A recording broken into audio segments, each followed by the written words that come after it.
Welcome to the Outer Realm with MicheleDerocher and Amelia Pisano. Airing live on the United Public Radio Network, 105.3 FM in New Orleans.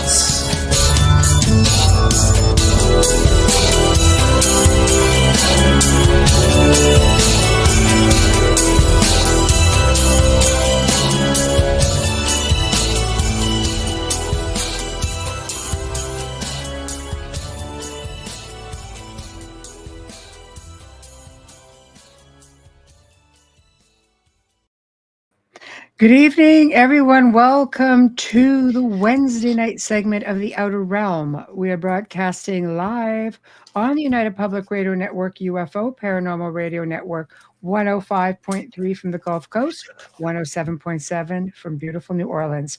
We're fully sponsored by the amazing people over at Folgers Coffee who have been a part of our journey for the last few years, actually. So we couldn't do it without them, nor would we want to do it without them. And we appreciate you all so very much. Anyway, yeah, 5. That's right. I wasn't sure if you could see me. I could. Oh my gosh. Also, big thank you to Justin Snicker, aka Dr. Snick the Sonic Surgeon, for his contribution of his music, his voice, his time for the intro you just heard. He's an award-winning composer of Halloween, horror, sci-fi, and dark wave electronic music, which can be found on all of your favorite music streaming platforms. And also has been with us for probably 4 or 5 years. So very grateful to him also. Steve McGinnis, the artist behind our banners and logos here at the show. Check him out on Facebook and Instagram. Also specializes in the horror, I'll be all right, genre. I think I was trying to just, meld that into one. Anyway, he's also been with us the entire time. So we must be doing something right, because I think our people love us, and as much as we love them, I know, right? So, okay, I know I've gotten a couple of messages about Priscilla Rosada Cruz, who we were going to do a special edition Uncensored show this past Monday afternoon, but she was she's part of where all this vicious, snowstorm and bad weather's coming in, and completely lost her power. So we were not going to get very far. It is rescheduled for this coming Monday. So Monday, not Tuesday? Tuesday. Okay. No, I got scared because I'm thinking, wait a minute. No, it's Tuesday.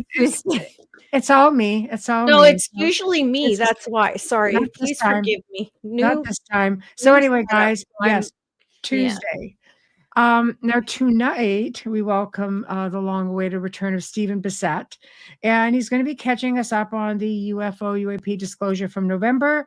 We're going to get his thoughts on all these drones, and I'm really interested in hearing what he's got to say about the fact that they're so hesitant, about talking about the possibility of ET. However, with that being said, they came out with the drone, said, this is the Pentagon saying, yeah, it's ET. So it's like, but maybe it's both. Maybe it's one, maybe it's the other. So I think it's going to be super interesting to see. That being said, I'm seeing problems here with streaming to Facebook again. So let me just see if I can do something with this. Changes. So there's yeah, it's pretty bad. So just bear with me, guys. I'm going to see if I can just reconnect this. Yeah. Anytime there's a change there, it really messed. I think because they have so many users.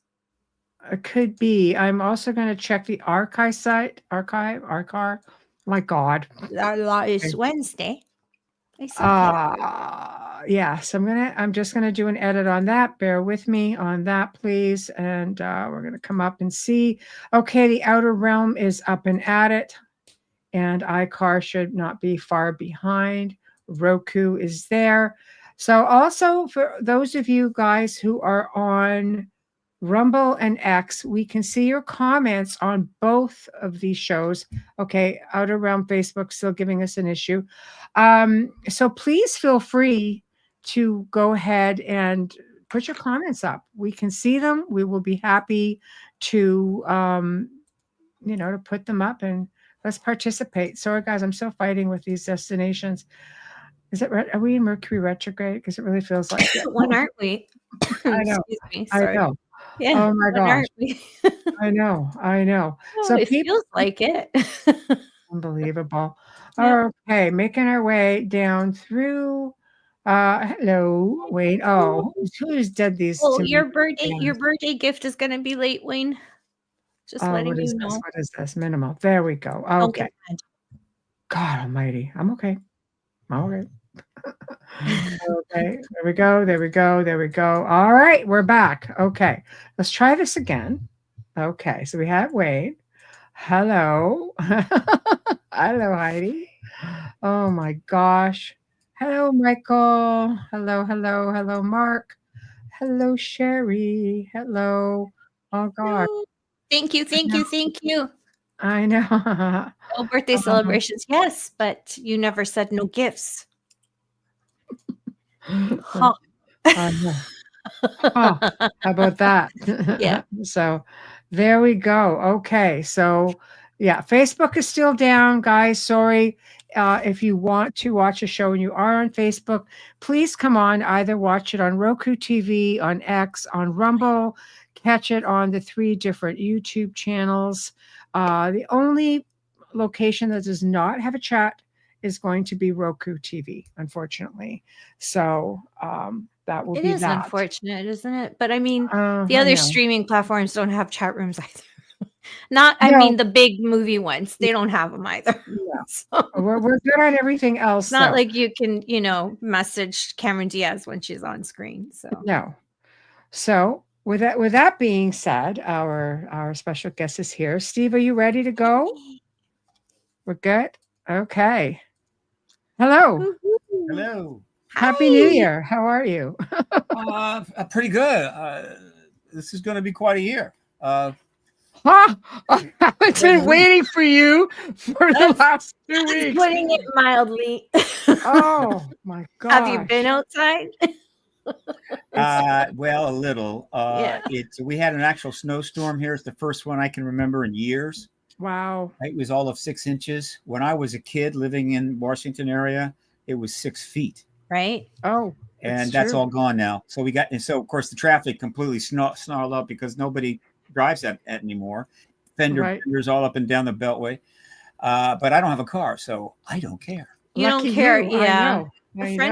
A friend of mine moved from BC, Canada to semi-northern Ontario. And he was so upset when he woke up to that big snowstorm they got a few days ago because there was literally 5 feet on top of the car. Yeah. And I just looked at that and he's like, I don't know why I moved here. I go, you moved to the wrong part. And sent him a picture of the 2 inches of snow I have on my grass because I'm in the southern part. Canada will eventually go subtropical. It's only a matter of time. Give me another 15 years. It'll be in the like 80s. Well, I'm down for that because I'm not as I'll be dead by then. Bunny by any means. Yeah, I'll be around by then. For sure. Oh my gosh! So, Stephen, I don't even know where to start because you're not kidding. I mean, we're only 8 days into 2025, and what the hell is going on? Well, the truth embargo is 77 years on, and it's about to end. Yeah, it's going to be under Trump, the president-elect, and it's either going to be because either a hearing will be held first, a big one, in the Republican-led House, Senate Intelligence Committee, though it could be just in the House.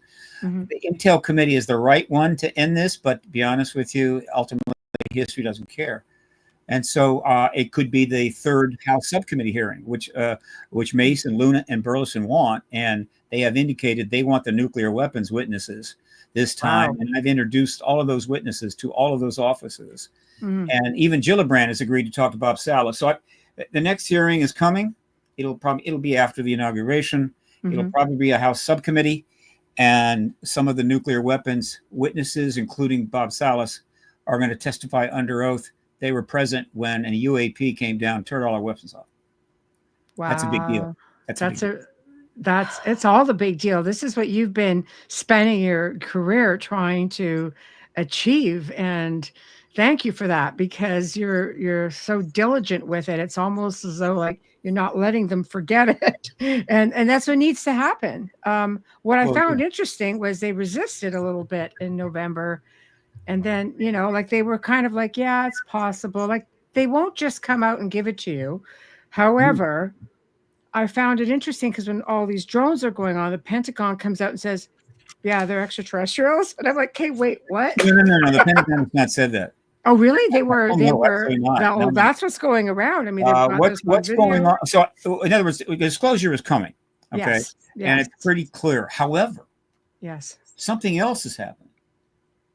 Our visiting friends from, I believe, other star systems. I'm just very biased that way. Yes. I hate time travel and I hate inner dimensions. I'm just sorry. I just hate them. Right? It's a bias I have.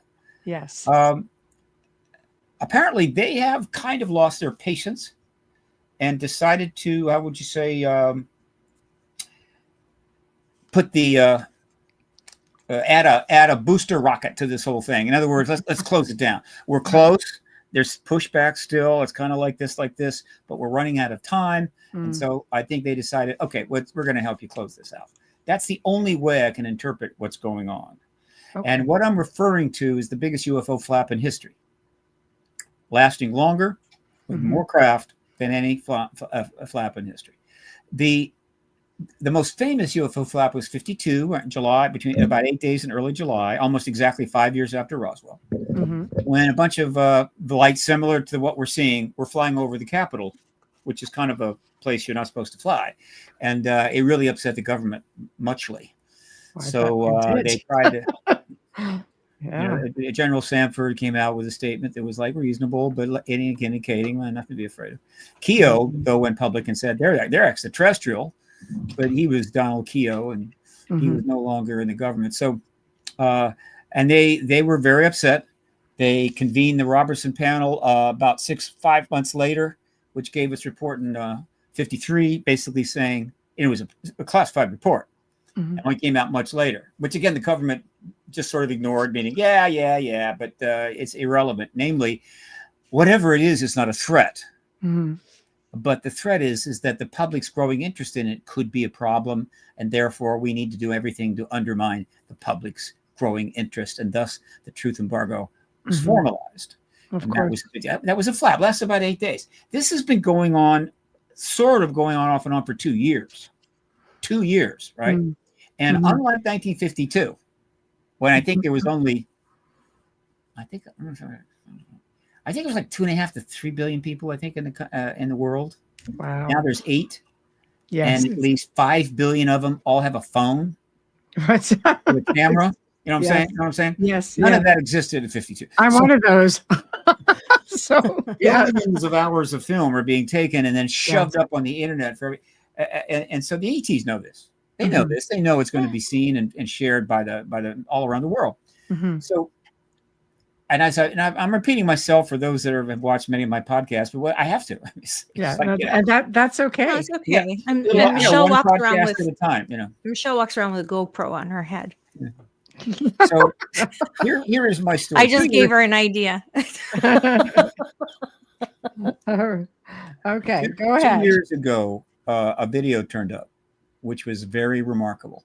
A little over 2 years ago. This is like January 23rd. No, it was like almost three years ago. Wow. 3 years ago. Yes. A video turned up about a warship that had a bunch of drones around it. At least that's what they said it looked like, right? Drones. Yeah. Night shot, night vision, that kind of thing. And I noted it, and people saw it, and there was a lot of talk about it, and so forth and so forth. But you know how it is. You got all these videos turn up. Are they real? They're not real. What do you know? You don't. But it was impressive. Yes. And so that's fine. And then because I got stuff pouring, there's so much stuff coming in. I mean, my God, I just, forgot about it. And then on May the 17th of 2022, the very first hearing since the House hearing in 1968. So that's a long time. You know what I mean?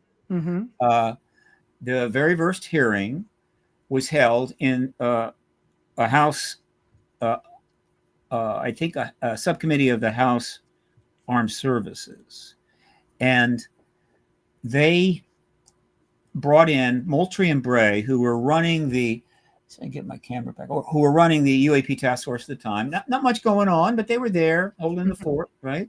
This was created in the bill that was signed, the 2021 NDAA bill, that was signed by President Trump, sponsored by Rubio and so forth. And they brought him in. Everybody was expecting big things. I was not. What can they do? What can they say? I got duped. So They sat there. They were asked a few relatively interesting questions. Gallagher hit him with a couple of good questions, including Malmstrom Air Force Base ICBM shutdown, in which case, Malmstrom, I don't know Malmstrom, what is it? But something happened in that hearing. That video I just told you about turned up, and they showed it. And I'm going, why are they showing that video?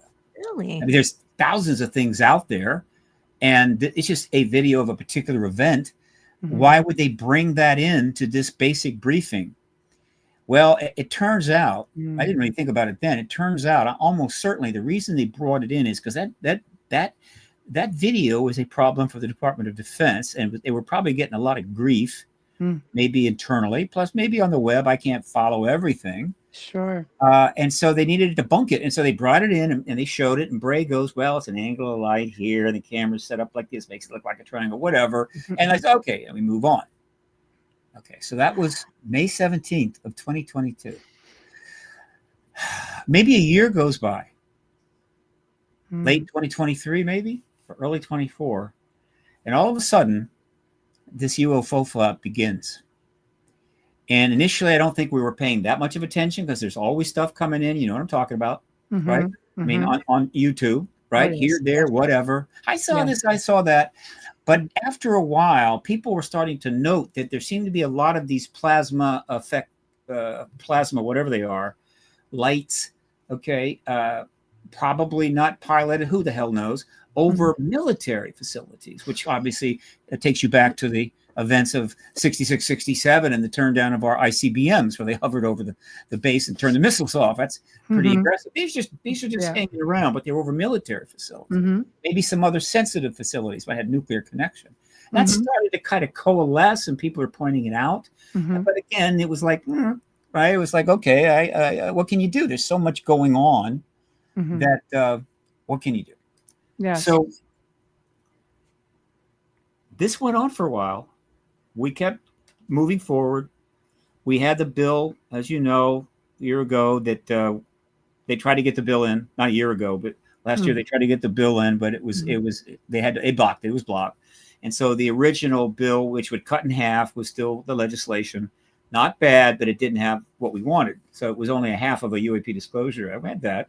However, we had planned hearings coming up in the Senate subcommittee, eventually, and House subcommittee, and of course Gillibrand added one. There was a lot of else things going on. I mean, we were definitely moving forward, but still getting pushback. And of course, the politics was making it difficult to, how would you say, really get the press's attention. I mean, let's face it. Yes. The media has covered this issue. In the last 7 months, there have been, I have logged in 200 articles about drone swarms from reasonable media, not silly stuff, right? 200 articles, they're covering it. English language, UK, Canada, Singapore, India, the United States, 200 articles, they're covering it. Okay. But they should know anything that you provide is going to be well researched. It's not going to be a fly by night, article, because you're very thorough.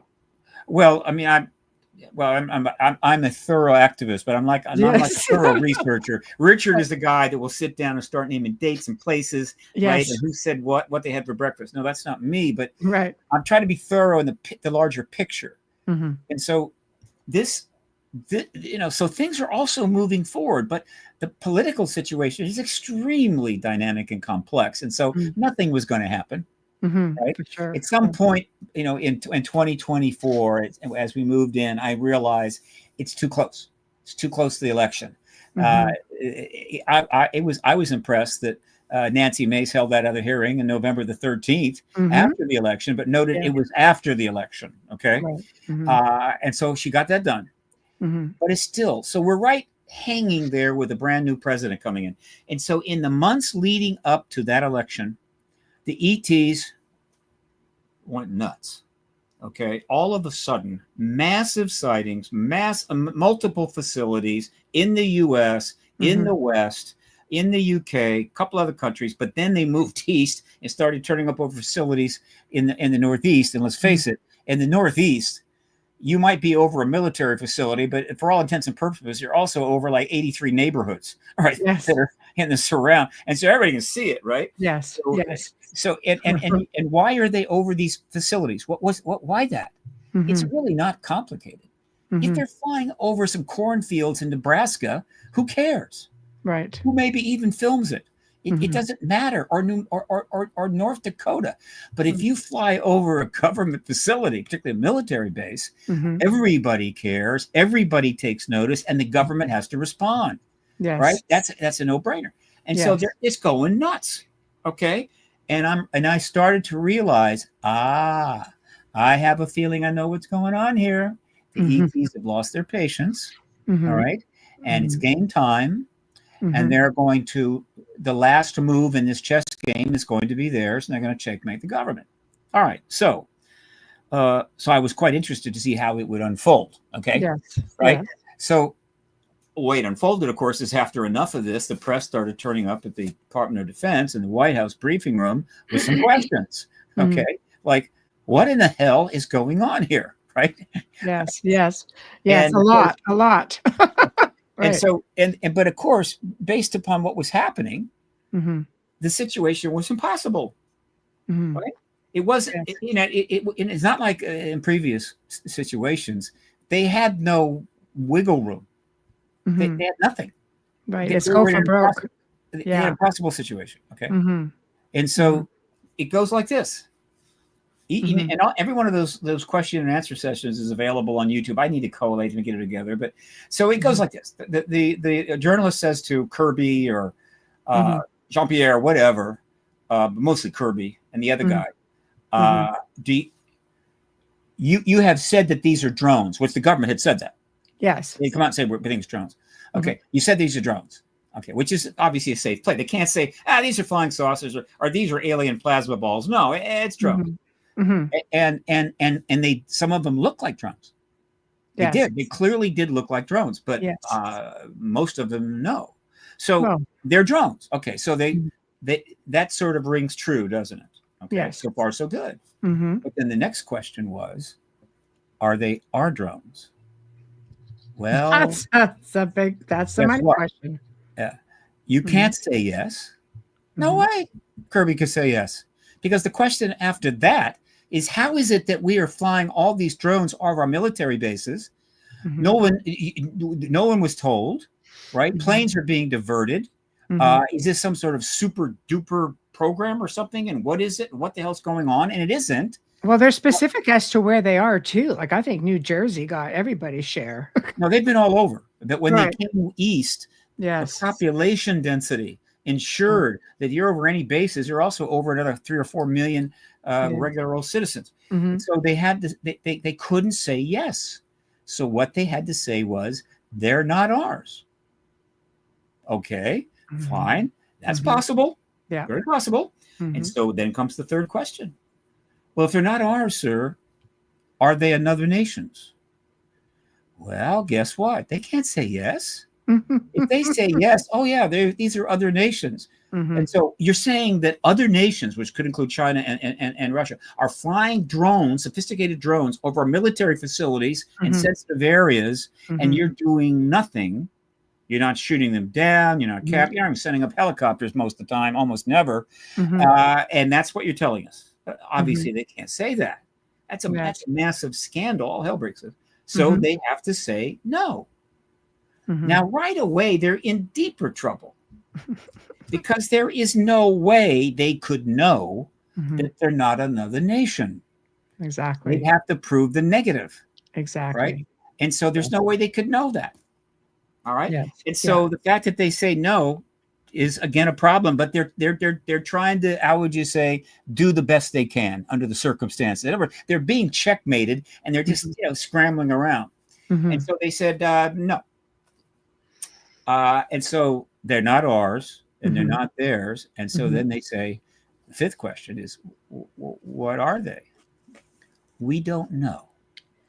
We don't know. Okay. It's like, You're you know, right. it's like, and I'm sitting there and going, oh man, I don't want to be that guy. I mean, that has got to be brutal. I mean, he's just sitting there and he's realizing that interview is going to be seen by historians 1,000 years from now. It's going to never go away. There he is. We don't know. And I think at some point they also said they're not a threat, which they can't prove either, right? You can't. So no. The whole thing is a giant fiasco. You can't blame him for having to answer that way either. He's doing his job, but it's so frustrating for the rest of us. It's frustrating. Yeah. But the point is that whether he is the victim of this situation. Yeah. All right. So, but let me be lose. Oh, but so are we. He's speaking for the Department of Defense. Yes. And the ETs have put the Department of Defense in an impossible position where they have to do that, which only makes it worse. Yeah. And so the final conclusion that I've come to, which I came out with quite a while ago, and several others have joined in, the only maneuver, at least to buy some time, that our government had in the face of this particular UFO flap, right, which, again, and the 3-4 billion cameras available to film all of it, and then share it with everybody else in the world, was to go up and send up to our drones. And we've got tons of them. Some people don't even know about. Drone research has been intensive for decades. They've got stuff I'm sure you wouldn't believe. It's not those little things you buy from China. No, the size of your bloody SUV. Yeah. Right. Could even be some anti-gravitic drones. But in any case, they send them up into the event. Right? They don't send up on the day. And they don't send them up over bases where there's no ET stuff going on. They send them up into the event. And people can clearly see some of these and they realize those are drones. So they can say it's drones. Yes. That doesn't explain the dozens of plasma ball thingies that are flying around much higher up or even coming down to the ground or going to the ocean. But still, it's drones. So they're able to call it a drone swarm and try to hold the line. That is what's going on. All right. Now, that's only going to last so long.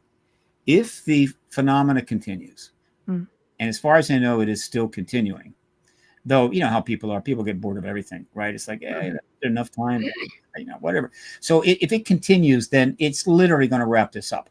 It will guarantee that what I think was going to happen anyway will happen. Because the new president and the new Secretary of Defense and the new head of national intelligence, they're all brand new appointees coming in, right, at the as of the 21st of January, and they don't have this problem. All right. No. In other words, they weren't on board where all this is going down. It was Biden's people that were having to give these answers. And so they can come in and they don't have a problem there, and they can just go, yeah. There were some of our drones and there's a bunch of ET stuff up, whatever. But clearly the stage is now set. Yes. The new administration, the new Secretary of Defense, the new head of national intelligence, the new head of the CIA, all appointees of the president, to get fully behind the president. He's going to disclose with or without a hearing. Well, he was pretty relaxed about it. I mean, investing money in the space program, like he's like, yeah, let's do this before he left office. You know, well, the number of reasons why I think 40 days or about 40 days out. One, the stage has been set, huge amount already in place. Everything is there, ready to go. That's one thing. All right. Two, the drone swarm is obviously heightened the interest to another level. All right. Third, the political situation is going to be cooled down a little bit because, I mean, it's still hyper partisan, but nobody's going to run again for at least 2 years. They have full power, everything, House, Senate, White House, and the Supreme Court. And so by and large, there's going to be tension, but overall, there's not going to be the endless fighting so much. The temperature's going to come down. That's helpful. Donald Trump has been asked about this as much as Hillary Clinton. Both of them have been asked more than any other president or presidential candidate. She and her husband and Podesta had to engage it more extensively. They had no choice. That's a long story, but Trump didn't have that pressure, but he gave casual responses, nothing extensive, but still, a number of times he was Mm-hmm. No. Nope. Come back. No. Oh no. Don't do that. Not yet. This Not is right. getting good. Yeah, this is just getting good. Oh my gosh. Oh, bear with us. He's got some weather over there. I Okay. think he's frozen up. Yeah. Can you hear us? Can you answer? No, he's frozen solid. So he's going to have to wait. Wow. There we go. Yeah. He's gonna have to Come back in. I am, So- guys, I am marking your comments. So get him back in here and then we're going to go in. I find it's really interesting. So we've seen that some new people have come in. Hello. Got some new faces in here. Thank you. Oh my goodness. Misha. Yeah. Hello. I know. Hey, Kazan, how's it going? How's it going? We're just gonna wait. I'm hoping that he can get his his internet back up. He's got snow over there and it's been a real problem. So okay, there we go. Hold on, here we go. He's trying. Don't have camera yet. But there is so much that's happening. I mean, before I think the drone sightings, there were, I don't know, plasma balls or there were orbs landing like at Manchester Airport. There was another one, I think, at Ronald Reagan in New York. Things are definitely happening. Oh, hey, guys. There's a lot going on, especially during Christmas. I noticed because a lot of people are on break and there was a lot of films going around online. Oh, they're everywhere. Excuse I'm me, back. sorry. You were just gone. No, I'm sorry, my computer just shut down. It's a new computer, but once every 3 days, it just shuts down in the middle. I don't know. I haven't been able to figure it out. Check your settings. I just went through that today because I have a new laptop, and that's why you'll see me zoom in. I don't know what I'm touching, so forgive me. Yeah, I've checked all the settings and everything, and hang on, I can't. I know figure it out. I went into general to make sure that my computer would not just automatically turn off after so much time, and I had to click it. Keep moving your mouse. Yeah, that's what you've got to do. I was just that's a sleep function, and it's not set for sleep. I have it set to never go to sleep, and so I don't know. That's what I have is I do. I have it set on 4. No. Oh, that's very orange. And we hang have on. Oh, he's still there though. All I know is it was getting really good. I disappeared. I got something else to do. Hang on a second. We can hear him, orange or not. I'm just I'm getting better at dealing with these glitches, moving really fast, whatever. I'm so quick now. I know. In the old days, God, it'd just be oh my gosh. The old days we waited 20 minutes to get online. I'm aging myself. All right. Here we are. I'm back, baby. Okay, good. We're good. It was getting really your good. Stuff. And then all of a sudden you're frozen, you were gone. I'm like, not now. Come back. Who did that? Okay, so here's what we know now. Good. Mace wants another hearing and she wants the nuclear witnesses. Yes. Burleson is, and I know this because I interviewed with her. And she interviewed Bob Salas, one of the nuclear shutdown witnesses, in her office. Right. Then said later she wants those witnesses to come in for the next hearing. Fantastic. Burleson, who's also on that subcommittee, he wants the nuclear witnesses to come in. So I've told them all, they're all aware of this. They may have to come in for a meeting first. They're ready to do this. Mm-hmm. So there's going to be another hearing. The nuke witnesses are going to be on there. And she wants others. I mean, God knows how many witnesses are available now. They keep coming forward, right? And so that's going to happen. And I don't think she's going to wait. I think she's going to hold it very soon after the inauguration. Meanwhile, the several people on the House subcommittee are saying they want a UAP select committee, which is a big deal. Okay, they created the first UAP caucus. Okay, again, people back in 1950 would be looking at me with what, or 60 or 70 or 80 a UAP caucus. You would be a public enemy number 1 in the 50s. I know. So UAP select committee is on the table. Yes. And what's else? Oh, and Gillibrand was agreed to meet with Bob Salas. We're trying to set that up. What the Senate may or may not do, don't know. But right now, frankly, a significant, robust House subcommittee hearing might be more than enough for the next president, particularly this president-elect, to end it. Okay? And so all of that is in play. And we're on it. Danny Sheehan's on it. I'm on it. We're engaging. He's more than I, but still, it's like it's a real thing. It's just a real thing. And the articles are there. If you go to my print media archive, hang on a second. Let me do this. Yeah, share up whatever you'd like. Yeah, sure. Hang on. Where is it? Yeah, shares green. Okay. Yeah. So this is my print media archive. And last year was the most number of articles I'd ever linked into, 1,883. This year, not quite as much, 1,477. But those are the top two of all the years that I've been able to get some links. As you go back in time, links to articles online just disappear. So this 16,000 articles, which is what is linked in this section, is a very modest percentage of the number of articles that technically could be found going through libraries and microfiche. Probably 30 to 45,000 articles since 1947, and which tells people something that they don't probably appreciate. The media has covered the issue.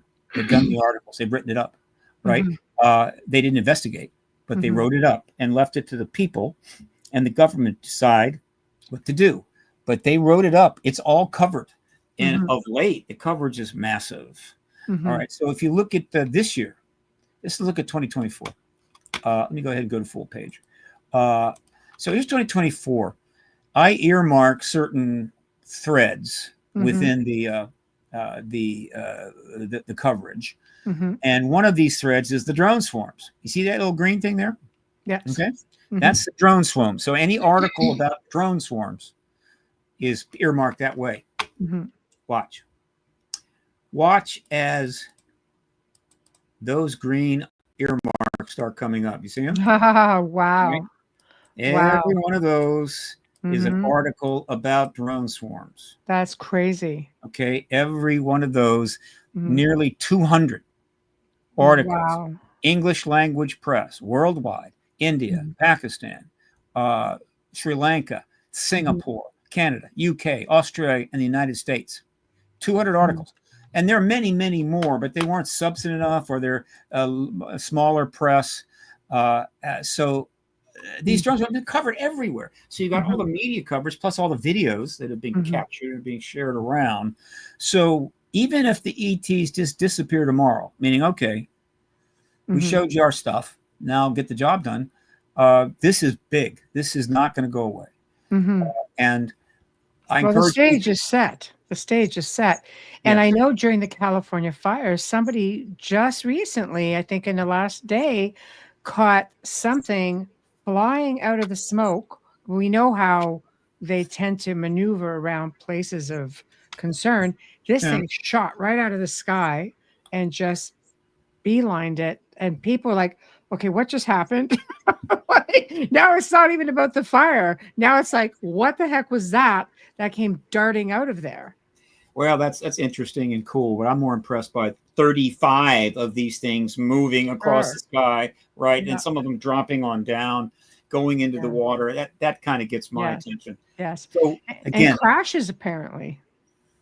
Not recently that I'm aware of. No, I think it was sometime in the first maybe week 2. A couple landed on one landed. You have to go on X because they post everything there. Landed right on the top of somebody's car. Okay, it's well, fair size. That may not be a crash. Maybe lost power. Almost certainly that was a human drone.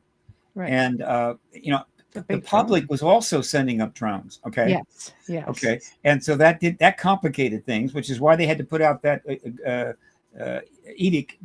You're not allowed to do that, which is people thought was ironic, right? Yeah. But the point is that the human drones, I mean, the public putting up their silly drones is just making it worse. And so they said, don't do that. But here's the funny thing.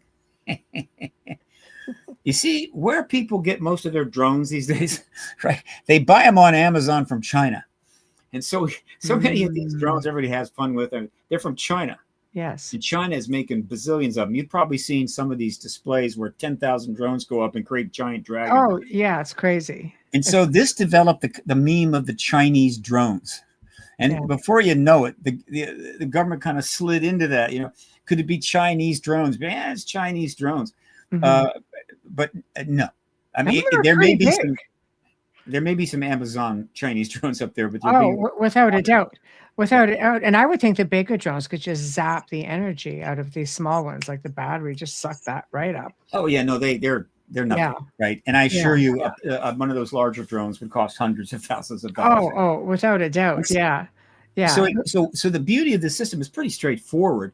They launch the drones from the base, right? Or they can truck them in real fast. They launch them up into it until the thing dissipates, and then they land them back at the base. All right, pretty straightforward. Not a problem. Okay. Obviously, if they start flying over a cornfield, they're not going to be able to do that. But then nobody's watching anyway. So this is kind of the game that's being played, and it's a pretty clever game. It's very impressive, and I see it as an ET intervention, trying to get us to finally end this, and then we'll see what else they have in store for us. Stephen, there's some crazy things happening. What do you make of these orb sightings at Manchester Airport and Ronald Reagan? These big, giant balls that just hovered right over the tarmac. Same thing. If you fly those over an airport, right? They will be noticed. That will be a big deal, and somebody's going to have to account for it. And so a little of that. But notice they don't fly these large numbers, I think, because that would be a little disruptive. It doesn't seem to be that way. So, but they've had to reroute traffic a few times. But that could have been because of our drones getting in the wrong place or getting too close. I don't know. But again, theoretically, the United States government, under any logical interpretation of the Constitution and how we run our government and our national security, should be coming forth with an elaborate, extensive, well-researched explanation for what is going on with updates and reports. That's what's supposed to happen, but they can't do it. And so they're stuck with this, and they're getting a break now because of the election and the inauguration coming up. And so forth, and all these the political news is all there. They're getting a break, but once Trump is in office, there is no more break. At that point, the questions are going to fast and furious. They have to answer. His administration is more likely to actually answer them. I'm just saying, right? It's just a fact. It's not a partisan statement. You just look at who he's surrounded himself with. Yeah. It's all, they're all for the truth and disclosure on everything, not just drones, but I mean, JFK, all of it. They're like, enough is enough. Yeah, they have staked that out. Of course, they're not the only new administration coming in that have done that, but whatever their intentions, they've staked it out so hard that it will make it that much more difficult. And unlike some truths that they may end up backing away from, which are really tough, this is great. In other words, they're going to get the glory. They're going to be the first post-disclosure presidency. He's going to be the disclosure president. The rest of the world will follow. The history will literally spend thousands of books covering all of this. This is one of the greatest political gifts ever given to any ruling class, frankly. And when the music stopped, President-elect Trump got the last chair. But haven't other countries, even like throughout the probably last decade, been somewhat disclosing? Because Russia put out this big thing about their Air Force pilots came forward with some of their sightings, and I'm sure it's limited. Brazil, same idea. Like they're very open. France has been a little bit more open. Sure. I don't think they come out and give you the hardcore anything related to their military per se, but I know Paul Hillier, former defense minister of Canada, was like all about it. So why do you think maybe the U.S. has hung back? I mean, we know they're like the superpower, so there's obviously a concern there. Don't tip your hand, kind of deal. But why do you think that they've resisted it to this point? Well, first of all, we're talking about two different disclosures. Okay. The disclosure I was using through that entire blurb there, is capital D disclosure, a confirmation event. Okay. That's where this is going. Okay. Small d disclosure has been going on forever. I mean, going on back to the Roswell press release, and many nations have participated in the small d disclosure. A little something here, a little something there. Yeah, that's true. But no nation has put out more stuff than us. Okay. We are leading the truth embargo. Yes. And so we have the most commitment to it and probably spend the most money on the embargo. But in terms of stuff coming forward, when you look at all the documents that were released by the CIA, by the FBI, all of the FOIA responses that did bring out information, all the people that have come forward that have worked in government and witnesses and everything else. No, we have brought forward more than all the other nations in the world combined. But the fact that they have brought something out is helpful, and it lets you know that these other nations, they're not idiots. Yes. They're aware of the ET presence, and by doing a little something, they're showing, it's good for them. It's good for their PR, because at some point, the heads of state of all the U.S. allies, the Democratic or what do you want to call it, right, are going to have a very basic question. You relatively quickly. No. No. I'm sorry, I forgot I'm muted because I'm hacking here. Why when it gets to good, such an intense part, and I don't want to interrupt him because I just want to listen. I know. So I'm mute and I'm hacking, but I'm happy to be here. Like, come on now. Okay. No. So we definitely do have some comments that are marked to go if we can get him back. But it is really rough. I mean, I know in a lot of research that I've done and a lot of people that I have followed through the years, I mean, there are so many countries who seem to be more forthcoming in the fact that, we know there's ET. Like, I always go back to the Russian government, who said, well, we don't have to call, or we don't have to go out to space to find them. We just call them to us. And they would go to one of their military bases and they would just do their own version of a CE5 and they would come. Like, that to me is pretty substantial, especially for Russia, for them to even admit that they're doing that. Like, there's definitely different types of disclosure. Some are like pretty nonchalant. Brazil's always been, they're down here. Mexico, the same. And France has something in place where citizens can go to them and say, much like Brazil, yes, we definitely have this going on. Argentina, the same. Chile, South America seems to be a little bit more forthcoming with it. France, they've always absolutely. been, right, Michelle? Always Haven't been. they always been? Yeah. A long time, yeah. South America, Brazil, big time. Okay. There we are. Yay. You're getting heated again and you disappeared. I'm telling you, it's in your settings. It's in your settings. That's the first time it's done that, where it's done that twice within a short amount of time, because I'm moving the mass around, believe it or not. Yeah. So I've got a computer issue and a brand new HP. And it's not helping my life. No. I'll do the best I can to fix it. Oh, heck. We're good. Well, you get back here pretty quick. So. And I wouldn't miss this. So I've got mute. Oh my God, Mike muted so that I could just listen to you. And then it's getting so hot. And then it was like a cold shower. It's possible that the boys in black are messing with me here. I believe that very much, actually. Trying to break me down. I have a nervous breakdown. They take me off in a rubber suit. I know. Don't worry, we'd find you and bring you home. We got your back. Okay. I remote view. You're safe. Before you're gone again, go crazy. Hit me with I've kind of covered it. Hit me with your best question. I just have you have your stuff ready, right? I just want to make a quick statement off topic, and I'm not going to get into detail. I'm just going to say there is no resignation. You'll know the answer to that. Okay. Right. Okay, Yes. good. So, I mean, there's some questions or comments that have come through. Bluebeam. What are your thoughts on Bluebeam? It's a one of the things about the truth embargo, so massively maintained for so long, an entire lifespan, my entire lifespan. Mm-hmm. The truth embargo, as I see it, will be 78 years old come July the 8th. Oh And at that point, gosh. both the embargo and I will be the same age. How about You're that? not that age. No That's way. crazy.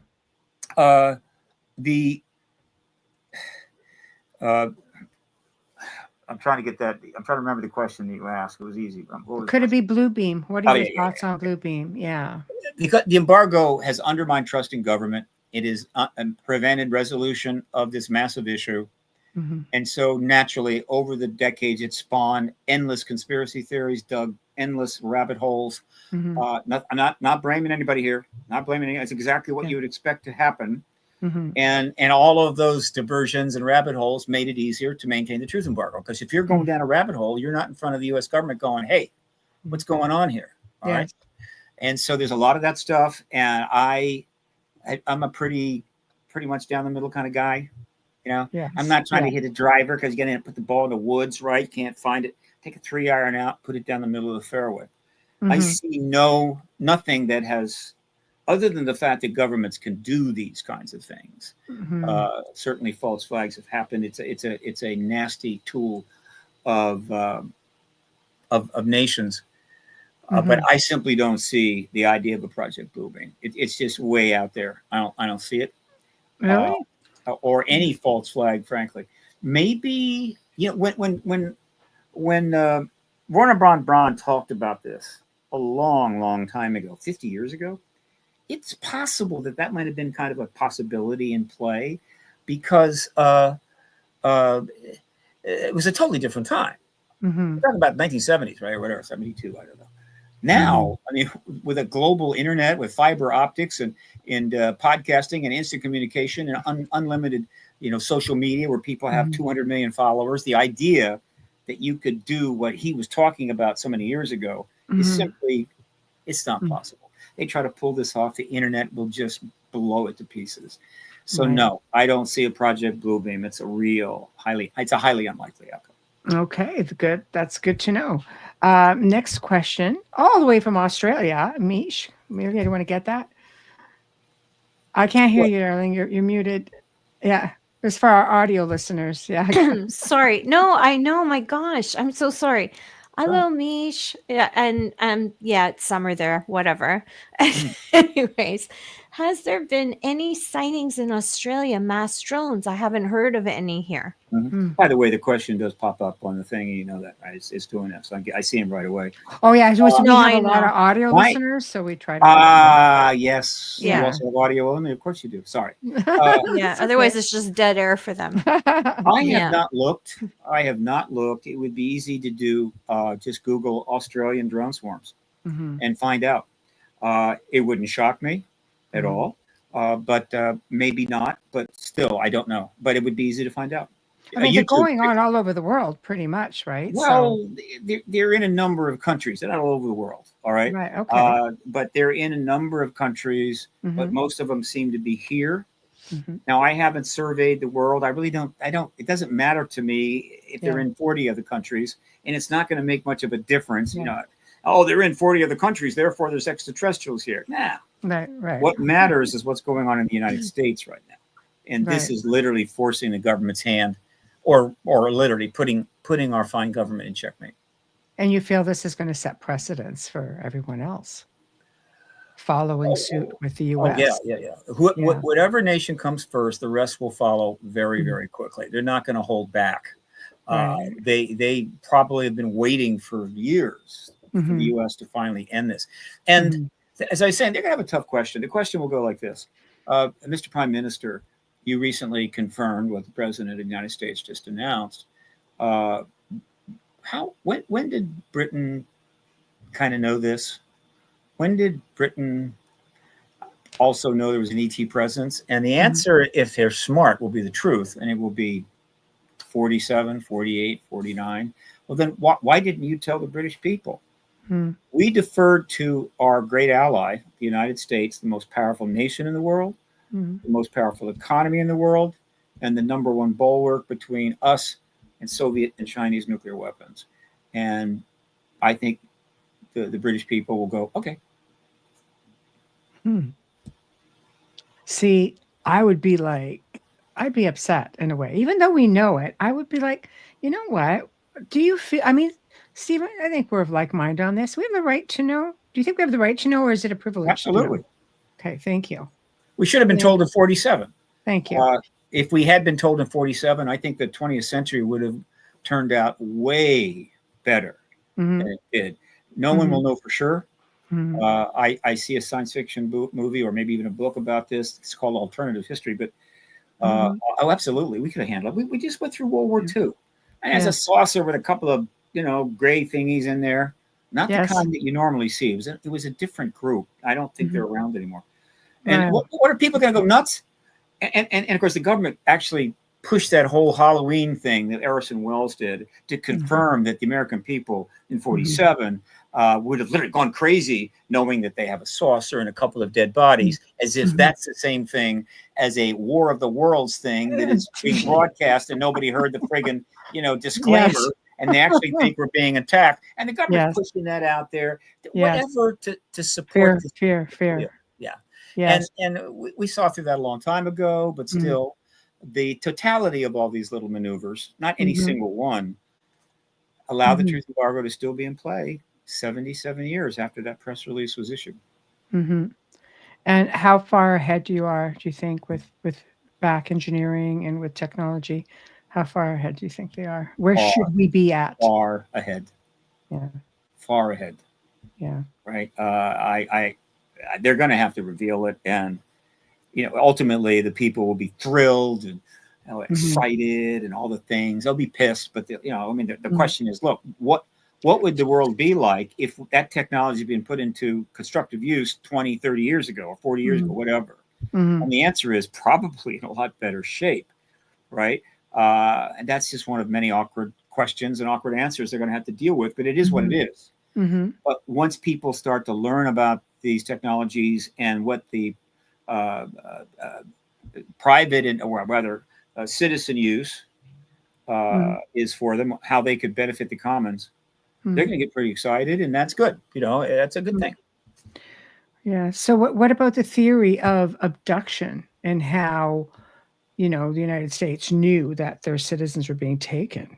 That's a thing. This is a thing. That means they have to turn around and say, okay, they have to be held accountable. They got to say something. That's a pretty major thing, right? Yeah, and I'll make a prediction. Okay. Right, because we're really far along. In other words, the government, the public is further out on this in terms of its how can I put it?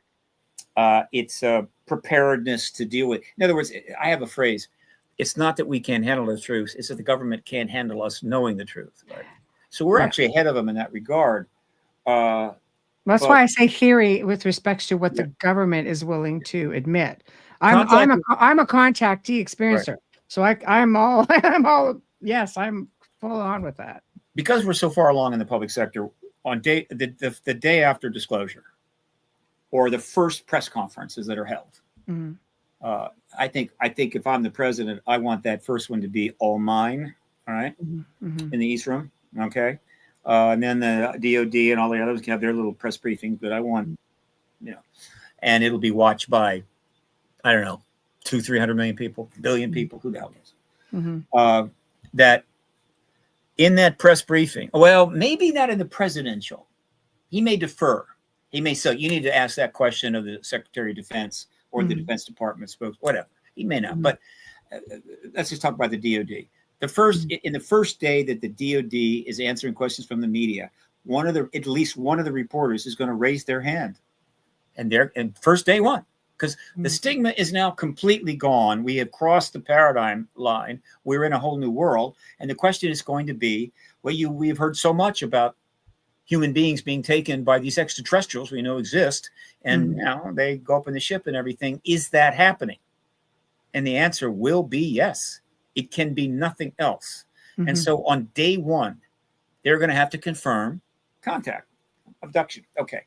And then, and that question is not that bad, right? Nobody's going to be overly shocked, right? Remember, they had a body in 1947, and actually government people are abducted too, even politicians perhaps from time to time, whatever. And so it's not that big a deal. But the next question is the one that they may dread.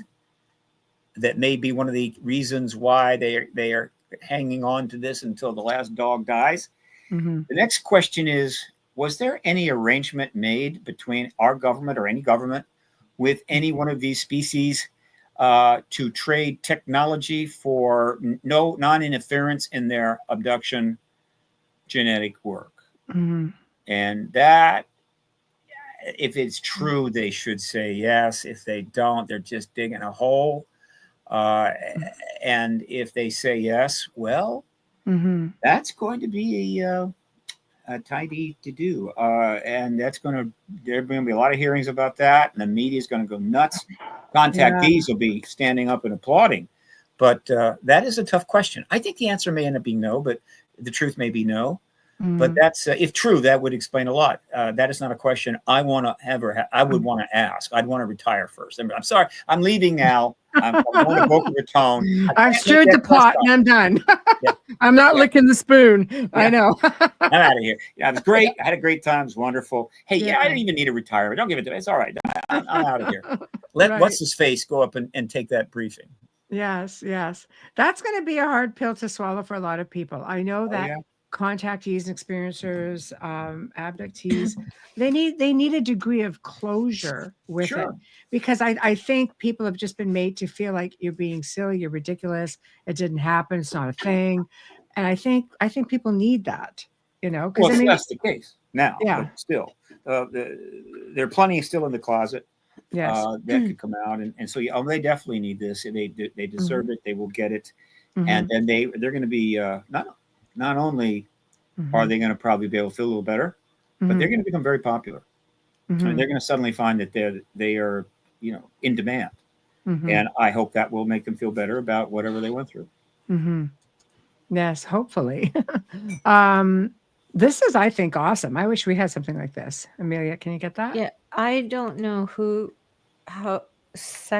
we're new. Hello, welcome. Yeah, welcome. Welcome. Yeah. Okay. Hi, Mish, and we are monitoring for UFOs in Australia. We have 24/7 live stream of the sky. Search at SEQUFOW. Yeah. Thank you for that. I love that. Yeah, I love that. Thank you. That people are actually doing this. Well, that's happening in a lot of places. We have a lot of cameras and a lot of tech and everything else. It's not expensive. So you got people screening the sky 24 hours, all that kind of stuff. And again, how do you maintain a truth embargo in that way? You can't really. And the problem is the government just held on too long. There was a point going back in time when there was a line and they hit that, and it would have been pretty cool. In other words, we had to do it, but now it's time for you to know. And if they had done it at that point, and where that line is not clear. I tend to put it around 1994, frankly. It would have been okay, but they couldn't let it go. They pushed it at least another 30 years, right? And what happens to fish if it sits out for 30 days? 30. It sits out 3 hours. or medicine that's beyond its expiration date. That was the real blunder. They simply couldn't get it done. But it's interesting that period from 94 on began the era of a United States that can't get much done. Can't fix anything, can't much reform anything, though it wasn't too bad, but it very quickly got bad. And so this whole 30 years has been 30 years of not getting stuff done. And so that fell into that bucket. Have you yourself had, before I get to everybody else's comments, have you never had an experience? Really? For sure? You'd know? Yeah. Yeah, because some people have no idea. Like some people just get like they say, I got scrubbed. I know something happened, but they have very basic, limited memory of it. Yeah, I have nothing. I'm not.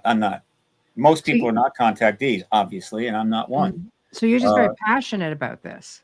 Yeah, but my passion doesn't come from having seen an ET or anything. My passion comes from the political and existential aspects of this.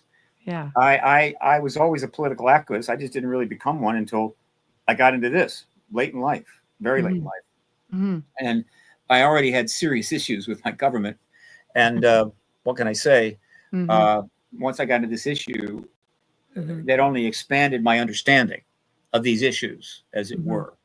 I am anti-war, absolutely, and very much aware that we're headed towards destruction, have been since we dropped those bombs on Hiroshima and Nagasaki. And we've lived under a mutual assured destruction nuclear cloud, which has turned a whole lot of people into nervous wrecks and addicted to any number of drugs with high suicide rates and so forth. This has been 78 years of dysfunction, particularly in the nuke countries, but the poor countries have had a lot of trouble too, because the rich countries are spending untold trillions of dollars on all the nuclear war military stuff, and there's not any money to help them out. So everybody's losing, and that's the way it's been since they dropped those bombs on. It was one of the most significant decisions in all of history, maybe the most significant up to perhaps what's about to come. It was made by Truman. There were scientists advising him, don't do it. There were military people advising him to do it. He went with the military people. He did it, thus almost guaranteeing a nuclear arms race, but also triggering a significant ET response. And so it was good and bad. I mean, he triggered an ET response. If he hadn't dropped the bombs on Hiroshima and Nagasaki, it's possible that we'd have moved forward and not had a nuclear arms race or something much less. Things would have been not nearly as awful as they have been, and the ETs might have just hung back. Yeah, it's like, okay, well, it looks it's all right. We're still monitoring you. They do have a deadline. I know what that is, but I believe I know what that is. But they might not have manifested anything like they did, and it's possible that I certainly wouldn't have seen disclosure in my lifetime. But and I don't call it a good thing. But by dropping those bombs, they accelerated the extraterrestrials' time frame. Well, definitely got somebody's attention out there. You can't just go and do things like that. Okay, let's get to comments, questions. Next one, Amelia, please. Paul Scott, hello and welcome, and thank you for your contribution. Why are people inside the Pentagon, whistleblowers, unaware for sure if aliens exist or not? Are the aliens using them and wiping their memories as well? Well, the answer to the second question is no, almost certainly no. And the answer to the first question is a very large number of people in our government, going all the way back to 47, is known as an extraterrestrial president. Right. Every president has been told, and everybody managing the programs, and then people that, friends of those people managing the programs, and those that actually read some of these books back here, right? I mean, the evidence has been piling up. And so if we could just snap our fingers and instantly know how many people, living or dead, since 1947, that had government roles, any kind of government role, knew in the sense that they were absolutely convinced, or knew even more directly there was ET present, the number would probably shock. It would shock. It's a big, big number. All right. And they're not, the ETs aren't stopping them from coming forward. We are stopping ourselves from coming forward. The ETs have gone out of their way, right? Right? They mutilate cattle, thousands of them, take the blood, take the sensitive tissues, and then drop the cow down on the ranch, So the rancher comes out and here's this really strange looking mutilated cow. I mean, talk about a calling card. They should have put their address on it, right? It's also a huge expense to these ranchers, though. I imagine they're pretty pissed at these guys. It's interesting that you say that. There's very little evidence of them really making a schnit about this. It's like you would think they would be Oh. much more angry. And I just have a suspicion that the ranchers are getting paid under the table by the government. Just Well, it out you, there. you have to be reimbursed, or they would raise hell, I would think. And Or they're the ones dropping them. That's very valuable. No, here's some money for your loss. But Yeah. don't talk to the press about this. Yeah. And if another one gets taken, we'll be there for it. Whatever. It's I'm a just huge guessing. loss to ranchers. I mean, every Sure. cattle, like every cow is you might see a purchase of whatever, a small amount, but to them it's like thousands of dollars Let me of tell their you, livelihood, Go ahead. feeding and shots and everything. That's a lot. If the ETs were doing cat and dog mutilations, let me tell you, the whole world would have already gotten disclosure a long time ago. Yeah. They would Be in their own massed the jail Capitol. if they mutilated dogs. They'd be in a prison. I'm just Hands saying. off my chihuahua. That's I'd be all the I'm first saying. one putting them behind bars. Yeah. But I do have a silly question for you. Mhm. Do you believe that it's possible that one of the presidents could have been a hybrid, Nah. voted in and didn't? I can't have no way to know. Hmm. No way to know. Isn't it Would it shock me if one of the presidents was a contactee? No. no, contactee doesn't shock me, but Sure. like I mean, Nixon, Hybrid, that's back another to police ballgame. and talk Yeah. about that. I just wonder about that sometimes, Presidents have to get substantial, thorough checkups, and so it would have to be one.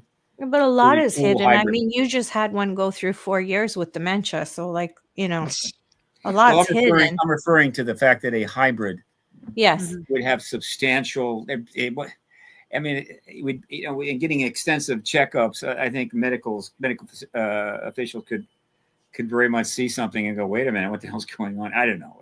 Yeah. If that's true, great. I But can't wait to find out. maybe Yes. I'm thinking maybe possibly it was put in place, not that this person had to hide from it and the closest people to him, but the citizens voting didn't know. Again, Hmm. one of the rabbit holes I stay out of is the I'm in a ETs mall. are putting, they're arranging Yeah. to get their person in the White House, or the person's a Not- hybrid, or Not in a bad way, in a helpful way. I'm not meant saying it in a Either bad way. way. Either Yeah. way. I mean, where I sort of get curious is when you look into the old FBI vaults. Now you can go online and they have all kinds of different things in the FBI vaults. And one of them that has surfaced a few years ago was Nikola Tesla, of course, being a Venusian and coming down with two other Venusians with representatives of the US, taking them to the Tesla family. And this is all there, right in their vaults. And some things are blacked out and some things are all there. And I'm thinking, that's brazen. Like if let's see. Look, if I write a letter to the FBI in which I'm writing them this letter, and I have I believe that I have the goods on Nikola Tesla, and he's a Vesuvian and all this other stuff, right? And whatever. And I just write this letter and it goes in the FBI. It's an FBI document. And so if they release documents, that letter would be released, right? And so suddenly we're talking Vesuvians. No. It's in there. I don't know. But does that mean that the FBI is actually endorsing this or putting this out? I'd have to see it, but that kind of stuff turns up all the time. Yeah, I can send it to you. I'll go dig it up for you. Yeah, I'd like to see it. People mistake submissions, right, to them as somehow advocation from the entity, and it just means it's been mentioned. All right, somehow got mentioned in any kind of a correspondence. I'm not aware of that particular one, but go ahead and send it to me. Yeah, I'll dig it up. I'm sure I saved it somewhere because I remember for a show, and it was just like, this is interesting because I mean, Venusians were believed to be like a very technology based. Well, there's a problem there. Okay. Okay. In the early days of the Space Brothers, right? There were people that were probably contactees, Some of them were probably legitimate contactees. Mm-hmm. But this was very, very early, before so much was known, before so much research was known. Right. And so in a sense, they were like really out in left field, meaning what in the hell is going on? Yes. I'm being visited. They're obviously somewhere else. Mm-hmm. And because they didn't know much, because probably they weren't particularly steeped in astrophysics, they just logically assume that they got to be from one of the planets in the solar system, not from another star, because they're just too far away. And so Venus, even at that point, it was known that Venus had more of an atmosphere than Mars. And so I think they just assumed they must be from Venus. I think some of them said they were from Mars. But no, because we know a lot about Venus, and I can tell you, you don't want to live there. It's really, really bad. So, but once it only takes a couple of space brothers to say they're from Venus. A Vesuvian thing is in play, and then it gets picked up, brought into other stuff, and before you know it, you got a Vesuvian meme. I understand that. Again, I don't blame anybody but the government for this. Yeah, I sent it to you. I just sent you a link to the documents. Like there's 3. I haven't read through them. I don't know if they're the same ones, but the fact that there's 3 different links to Tesla in there is of interest anyway. If you find it in there. If not, let me know. I'll go dig through one of my hard drives and I'll look and see if I saved it. But I'm all about the fact that there's people out there obviously who are putting information out there, whether it's something, whether it's not. I think we're ready. I think for the most part, we've slowly been introduced to some of this. I don't even want to say high strangeness because it's out there. But I think if we can get past the fear of it, I think we would be in an age, I think 2025 for sure. I think we'd be in an age where we could accept extraterrestrial disclosure. I mean, there's a lot of contactees out there. We're all quite, for the most part, a lot of us are quite comfortable with it. Not always, but it's something you build up to. So it's like a conditioning. Maybe you're being very kind. Thank you. You're being very kind to the U.S. government. We were ready decades and decades ago. That whole "we're not ready" thing was a total propaganda baloney. It was pushed and pushed and pushed to justify convincing people inside to hang in, don't break that NDA, don't do it. The people aren't ready. They're all going to go insane. It was all nonsense. It was crap from day one. All right. Crap. Absolute crap. Now, we might have been a little startled. Okay. Might have been a little startled. All right. But, there were people that recovered those bodies at Roswell. Yes. There were officers that saw it. They didn't go insane. Yes. Blanchard actually went on, had a nice career. And so the simple truth is, again, I don't want people to underestimate just how serious this policy of the U.S. government was and how much propaganda was used. Because if we don't start recognizing that, particularly after the truth embargo ends, they're going to do it again about something else. Who the hell knows, right? And so they got away with this one. And I kind of get it. I understand why they got away with it. Man, we don't want this ever to happen again. Because once you get away with a secret this massive, you're gonna try everything.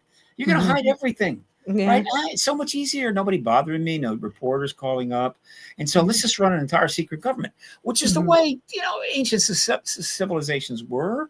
I mean, you had a bunch of serfs and poor people that just did stuff, and then you had this elite ruling class, and they knew what was going on. They had the scientists and what have you, and everybody else was kept as ignorant as possible. That's the way things used to be. We tried to emulate that for this reason this time, in spite of the fact that the whole point of the Constitution was to get away from that kind of governance. But in this case, we made an exception, and we paid a heavy, heavy price for it.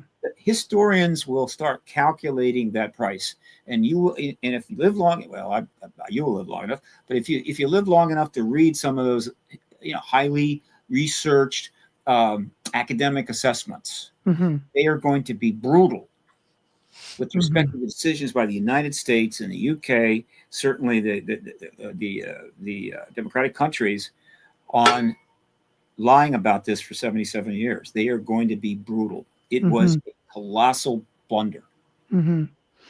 I agree. And I think the fact that its citizens really suffered a great blow through these abductions, and people, traumatized with this, and it's generational for many people as well. So it just keeps going and going. So it's not like you get to forget it. Yeah, but let's also consider this. There may say there's 2 million contactees of all the contactees, and I don't know how many. There's been many hundreds of thousands of reports, so God knows how many contactees there are. There might have been, I don't know, 100 million contact events and something. But let's just say that in all of this, there's 2 million out there that's suffered PTSD or trauma that clearly diminished their life. Yes. Okay, 2 million. All right, fine.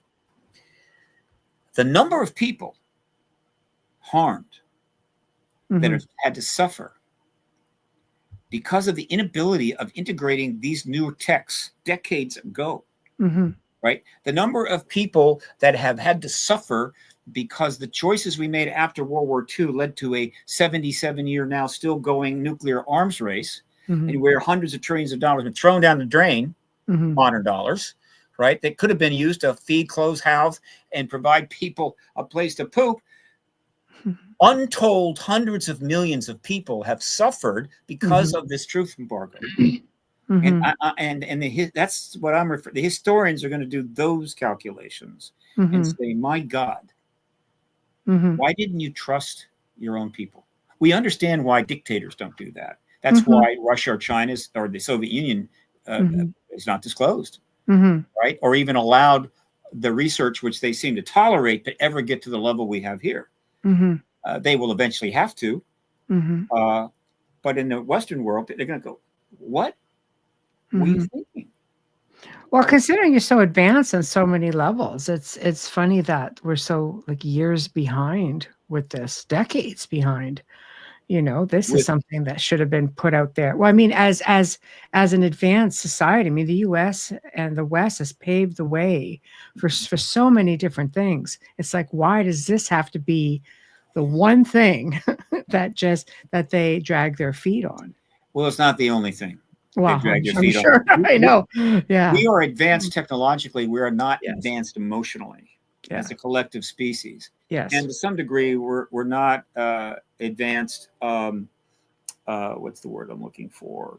Politically. You could say spiritually, but that's an area I just don't go. I don't believe in that zone.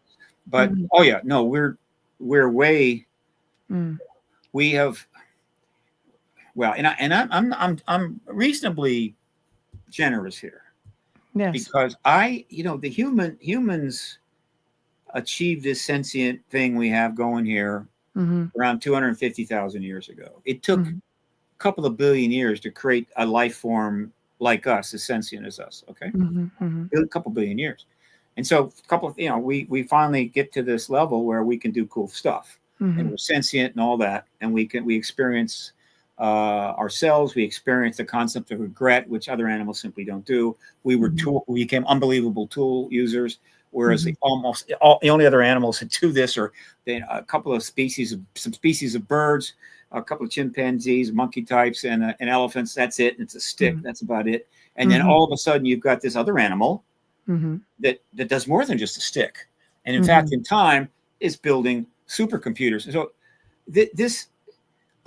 this technological advancement, which is driven by tool making and war, just exploded. But our evolutionary development hasn't changed at all. We're pretty much the same Homo sapiens sapien that was crawling around in the caves 200,000 years ago. And so our nervous system, our basic genetics has not evolved to somehow become much more acclimated to being able to deal with this incredibly technological, complicated, sophisticated society. We've got the same brain that even the Neanderthals had, frankly, and so we're trying to deal with it, right? I mean, we're doing everything we can to cope with this, deal with this, operate in this world. Huge numbers of humans cannot; they just can't. and the world doesn't care. Mm-hmm. Okay. Mm-hmm. And so the stress on us is enormous, and we've been living in it. So we're like a fish in the water. We don't even know what it's like to be less stressful unless you join one of those communes where you meditate all the time, kind of away from that. People get a little taste of it. Unfortunately, that's only a few people that do that. And so we are not emotionally, genetically able to cope with this. Now, we are tool makers. All right. And so how we're going to cope with it. And this is actually pretty simple. It's not complicated. Since we can't evolve by selective, selection, natural selection, right. Skills that would make it easier for us to deal with this unbelievably escalating technology, which now includes driverless cars, one of the stupidest things they ever come up with, utter idiocy, but whatever. People will die. Lawsuits, massive. We are going to enhance our own genetics. We're not going to evolve genetically. We are going to actually change our genetics to try to upgrade ourselves so we can deal with this world that is just running away from us. Okay. And in addition, we're going to use our tool making skills to actually help us cope with this runaway technology. And the ultimate example of that, I mean, the computer was basically a way to try to keep up with all these changes and be able to deal in a fast-paced world and everything else. It was a tool to help us cope, right? But the ultimate tool for this, human entity, human being with its X amount of limitations, dealing in a world that has exponentially increased in knowledge and tech, is artificial intelligence. We're going to use that artificial intelligence to make up for the fact that our natural intelligence is not evolving. And so that's the upside of artificial intelligence. Yeah, I have a different comment on why our natural intelligence isn't evolving. But yeah, well, it's really hard to evolve if you don't read history and know the history to know what to prevent. And there's just a lot of that. There's so much to this. Yes, conditioning, indoctrination. It's just ridiculous, Well, there's that. Yeah. But really what you're referring to is the fact that the world gets so complicated and so fast that the ability for a blank slate baby to come into the world and then go off to school and learn enough to cope with it is falling. It's not that they're, it's not their fault per se. All right. And so when I talk about evolve, I'm talking about literally genetic changes in the brain that enhance its ability to cope with a world like this. All right. Not lack of education. Now, as it happens, because we're having greater and greater trouble coping with this, the developing world that we've launched and is going forward, we're losing our balance. We're being stressed.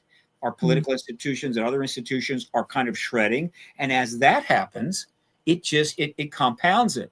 It makes it harder for some kid to come into the world, get a decent education, and operate in a society that's not too screwed up and deal with this incredible level of complexity.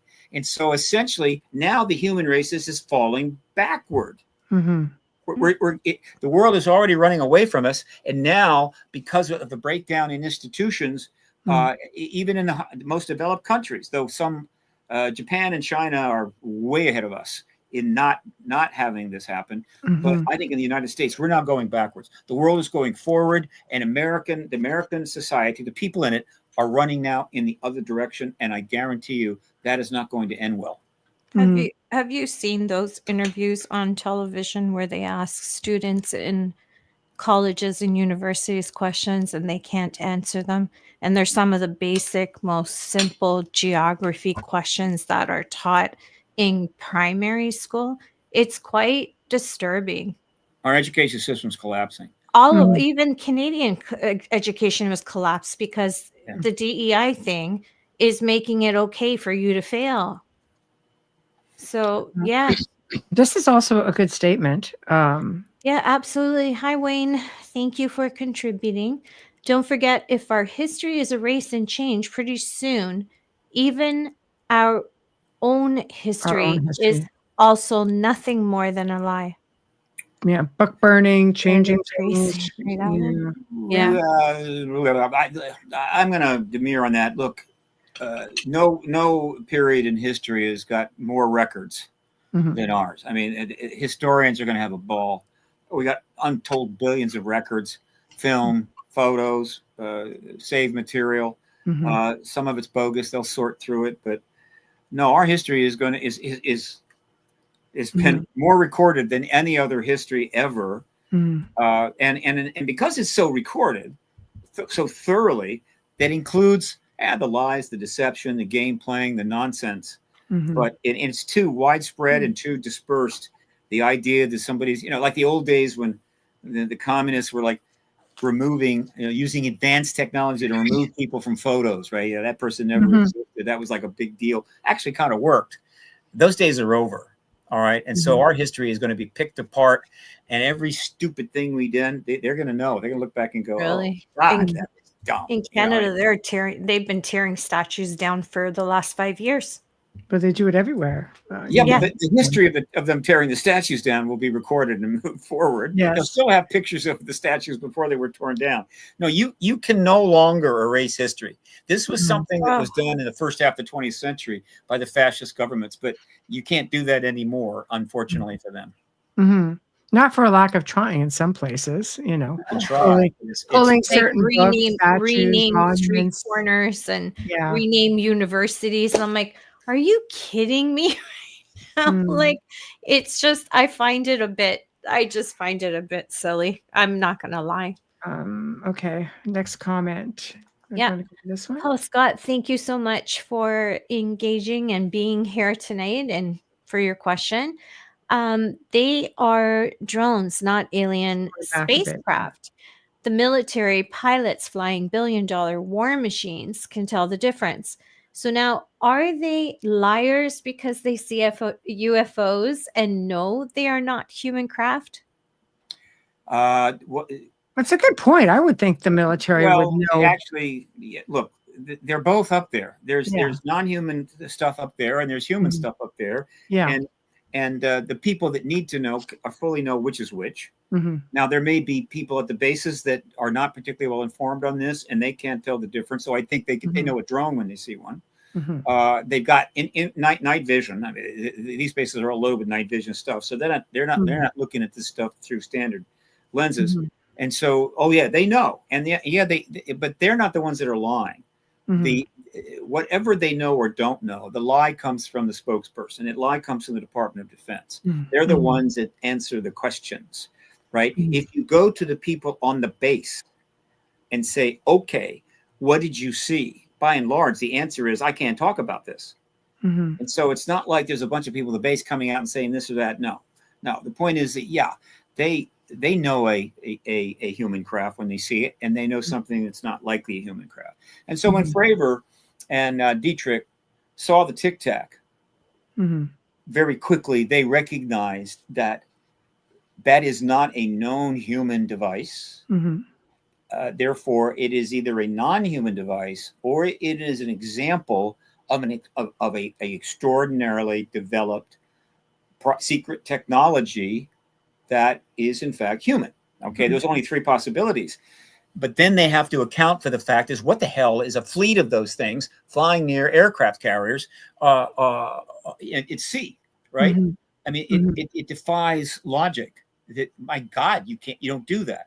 So it was only three possibilities, but you can't look at a Tic Tac and say absolutely it's non-human. It could be ours. That kind of craft. I do believe we have anti-gravitics. There are events, though, that are almost certainly not human, and these are the extraordinary circumstances. But as every year that went by, as we made more progress in reverse engineering, more what is often called ARVs, alien reproduction vehicles, are turning up, and that just in a way that's good. I mean, the government that makes confuse us even more. All right, and so. And the great thing for the government is that they're testing one of them and somebody sees it. They assume it's extraterrestrial. They're not even thinking, wait a minute, that's ours. Now, the researchers, many of us, who we are, I'm not a researcher, but I'm an activist. But we pointed out for decades now, they've got ARVs, they've got alien reproduction videos, and some of the things you're seeing are probably ours. We've been saying that over and over again, but in the early days, they had it made. And so, and I hope they're ours. I hope we have anti-gravitic drive, able to do pretty much what the ETs can do, because that technology, if entered into the public space, that technology, aside from being an ultimate first strike weapon, which if it became part of a weapons race, could make nuclear war even more inevitable. But in terms of uses to serve the public good, the list is long. That would be incredible things we could do. So I hope we have it, but it doesn't do us any good until the government acknowledges they have it. Yes, and even at that point, how much will they really give you? I mean, any victory is a victory. Don't get me wrong. Any victory is a victory. But do you feel that they're still going to hold back quite a bit? The UAP Disclosure Act was pretty straightforward. Okay. The one that was initially submitted by Chuck Schumer and Mike Rounds. They want it all. Everything. Every last thing. However, they understand there's going to be a process in which some things come out immediately, some things are held back, but there's kind of a steady stream. And the very last things will probably be the most, there'll be some pretty interesting reason why they're the last to come out. However, I believe that they are underestimating the demand. In other words, they may have in their mind a kind of a 6-year plan or something, and then everything is out. They're not understanding that the public pressure on the U.S. government and the UK government, everybody else, is going to be off the charts. And so their time frame is going to prove too, what's the word I'm looking for? It's not severe enough. I think if they're thinking 6 years, it'll be more like 3, because the people are just going to be insistent. The politicians are going to take advantage of this. You're going to have political caucuses building their entire public persona around, we want that stuff in 3 years, or not more than 3 years. We want it right now, sort of that kind of thing. And so I don't think we'll have to wait very long until it's all out in our country. Other countries, I can't speak for them. Well, I think with Trump there, I mean, this is a process he started. So I think he'll definitely finish it, and he'll want it done at least in the first term, which is an advantage. 4 years is a decent amount of time to get it all out. Yes. All he has is 4 years. Yeah. So hopefully he stays safe. Yes. So what's next for Stephen Bassett? What are you going to be doing for 2025? Well, I've got many projects. Number one, I'm now a nonprofit, 501c3, paradigmresearchgroup.org, and starting to get some donations. I've got to raise about $25,000 so that I can launch a new X conference. And if I can launch it in a timely way, it could be quite an event. It would be held in Washington at the Press Club. And generally, I need to raise funds and be able to do anything. But I am now a full 501c3, so all donations are tax deductible. The number one project right now is to make sure that as many of the nuclear weapons shutdown witnesses, including tampering witnesses like Robert Jacobs, are in fact able to sit down under oath to a congressional committee. And finally, after 60, how many years is this? 60, after 60, about 57 years after those shutdowns took place, roughly. And 30 years after they started to come forward, they finally are able to testify under oath. That's my number one project. And also, I continue to develop the Hollywood Disclosure Alliance.org, which is doing very well. It's based in LA. Dan Harari is the co-founder, and we have we'll soon have 200 members, half Hollywood, half UAP. We're helping to network them together to make cool stuff and make money. Great. Right? Yes. We don't make the money; they make the money. Yes. So I got to service that, and there's much more. I'm doing everything I can to support the New Paradigm Institute, which is the largest, I think, activist entity right now that is deeply involved in the processes here and has the resources to engage the public in a much more robust way than I can. I'm more of a small boat, but I'm fast. I'm going to do that. And again, this year I'm helping the Contact in the Desert conference scheduled for May 29 to June 2, helping get speakers together and other things. We're trying to create an extraordinary group of speakers. We're making some changes that's going to make it, I think, much more enjoyable and excitable than maybe we saw last year. With any luck, if things break, we could have one hell of a celebration. May. We could literally be celebrating Disclosure all together at the Indian Wells Resort, which is pretty nice. And just patting each other in the back and having dinner and enjoying the post-paradigm world. I mean, I think that is very realistic. So I'm doing everything I can. Nice. So go to contactinthedesert.com. A bunch of the speakers are already up. Check it out. And I'd love to see you there. Okay, I'll put this up for you. All of your other links that I have are in the write-up and show description. So everything that you have sent me is in the show description, so everybody can find you. And we've just put this one up for now into the stream so people can see it. As always, it's a pleasure, such a pleasure to have you on, and you're so informative. And thank you for fighting the good fight, because you have really had your work cut out for you. And I'm hoping that it's coming to an end for you, and that you can indeed celebrate the victory. And I think 2025 looks like it could very well be the year where things start happening. Obviously, people are out there, they're looking, they're ready, and maybe they're ready. Need. Yeah. And by the way, there's been a lot of internet chaff out there. Yes. About 2027. Oh. Keeps coming up, right? Right. And I noted it. People got different sources and stuff. I don't know where they get it, but it doesn't matter. Could be remote viewing, could be far side. I don't know. Could be an inside or a connection, but it keeps coming up.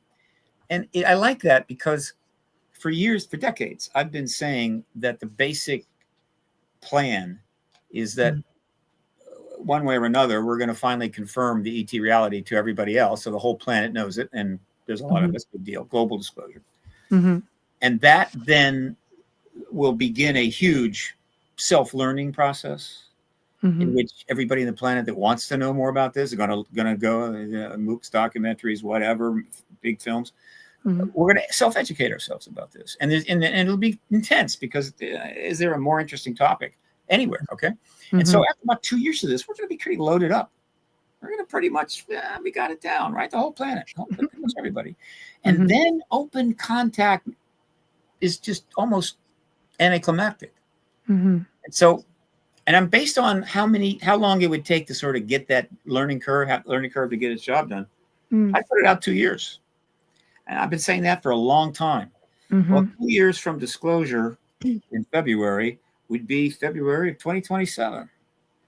And so it's not just disclosure that we may be heading towards. It may be open contact, which is not the same thing as somebody coming into your room at 2 a.m. It's communication between one or more ET species and one or more Earth-based authorities, right? And this communication is conveyed to us. In other words, they're saying what they're talking about and what we're saying. And so the conversation is being made available to everybody, maybe not everything. Does that mean we're seeing people ETs and humans sitting down across a table?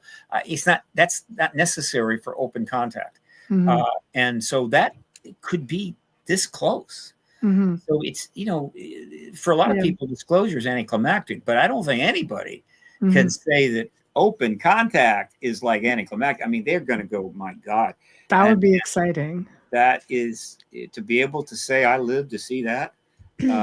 I think it would open up a whole other can of worms, though, because then you have, the powers that be going, well, they're getting any secrets. So that's like, all right. So now depends who they're communicating with. Yeah. Yes. And then which races are communicating, what are they up to? Yes. Well, that's why we need to be in an era of truth. We need to get in the truth business post-disclosure. And I think most people are going to realize the truth is where it's at. Yes. And lies, it doesn't work. You lose. It's awful. You get ulcers. And so, and if the ETs are responsible in the way they conduct open contact, but there's going to be some cans of worms, but there's going to be more open rooms than cans of worms. And what I mean by that, I know the metaphor that I'm dining out on quite a bit, is that what is disclosure with a capital D? It is the paradigm line that takes us into a whole new world. It is the greatest paradigm shift in history. Okay, fine. But another way to look at it is that disclosure is a master key. And we all know what a master key is. And so imagine 1,000 doors that lead into a room.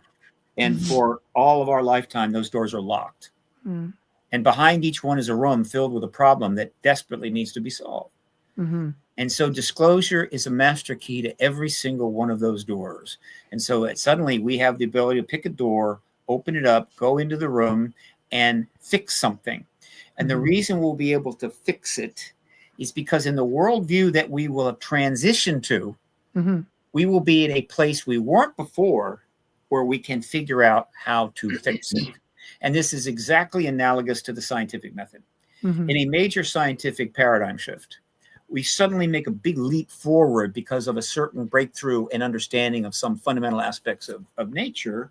And once we've gotten there, suddenly we have this new information that we are then allowed to go back to other problems before the breakthrough that we couldn't solve, and applying the new understanding, now be able to solve them. That is the scientific version of what I just presented to you as essentially a societal reformist era. These rooms have been locked. You pick an issue. It's almost impossible to pick an issue in this country that's really big and not look at it like a room with a locked door that you cannot get in. I'm not going to name some because everybody differs on what those are, but you know what I'm talking about. Right? Absolutely. Okay. Absolutely. Well, I mean, if anything, maybe eventually we could just be looked at, not so many. I mean, I would always think to be part of any galactic federation sort of thing, that we would almost have to be just the citizens of planet Earth, not so many different countries. That's that is one of the aspects of the worldview change that will manifest. There are many. Yes. That is one of them. Yes. It's easier to view yourself as a singular species when you are facing, about other non-human species. And so right away, but it's a subtle thing. Yes. It's not like a, big, but, we are one species. We can all intermarry. Yes. Right. And all of this separation is just thousands of years of acculturation built around our addiction to war. So we got to fix that. That's in one of those rooms. We do have to become a more enlightened, race of people, and we have to get away from all of the primitive warmongering and division. I think we have to stand more united on many different levels and use, these incredible abilities. I don't think we have enough respect for our planet. I think you have more ET who have respect for this planet and who want to save this planet more than some of the people who actually are in control of this planet. And that's just my personal belief. And I think if we could, they could teach us a lot if we would be willing to listen. And in order to do that, we have to freaking admit that they're here. That would help. They turn our nuclear weapons off. And so I have to think that if they don't have some appreciation for wide, further massive destruction is simply waste, why would they do that? Because exactly. I mean, if they didn't care, they just sit up there and they'd be doing their thing, and we just have a nuclear war, and they just hang up there and watch it. Exactly. Best Netflix series ever. This is great stuff. Okay, imagine all the drama and the stories as they're down there watching 9 billion people turn into 2 billion people. It's their housewives from New Jersey. We're like the Truman Show right now for them. I was thinking we're more like housewives of New Jersey right now. Oh, but Good material, dear. Good material. I like that. Playing off the New Jersey drones. Very nicely done. Very good. Very good. Okay. All right, dear. Ladies, may I go to bed? Can I go to bed? Yes, I'd like to as well. Right. Thank you. Yes. It's a fun thing. I enjoyed it. It's a hoot. So anytime you need me, you get a last minute cancellation, you call me. It's all. Oh, Stephen, you're Thank you. always welcome. Anytime you come, we tend to book a few weeks, but honestly, if you have something you want to talk about, you always have an open door You policy. get stood up by somebody that doesn't appreciate the power of your podcast. You just call me. Oh, right. You're our guy. All righty. All right, Stephen. Ad thank Astra, you. ladies. Thank you. Good night. Good night. Well, everyone, we have come to the end of another fantastic show. Isn't he awesome? Yeah. Oh, anyway, big thank you to Stephen for enlightening us on a few things. And whether we agree or disagree, it's definitely going to be an interesting year to see where it all takes us and where it's all going to go and how we're going to react to it. Tomorrow night, for the very first time, we have a brand new guest. She's so delightful. Her name is Jessica Taylor. She's going to be discussing her book, A Spiritual Awakening in Search for Hidden Jewels, which she wrote after suffering, I believe, a life-threatening injury, an NDE. I just love these stories. So it's going to be awesome. So without further ado, thank you, Folgers. Thank you, Justice Snicker. Thank you, Steve McGinnis. Big thank you, of course, to United Public Radio Network. And guys, tune in tomorrow. And meantime, y'all behave. Good night.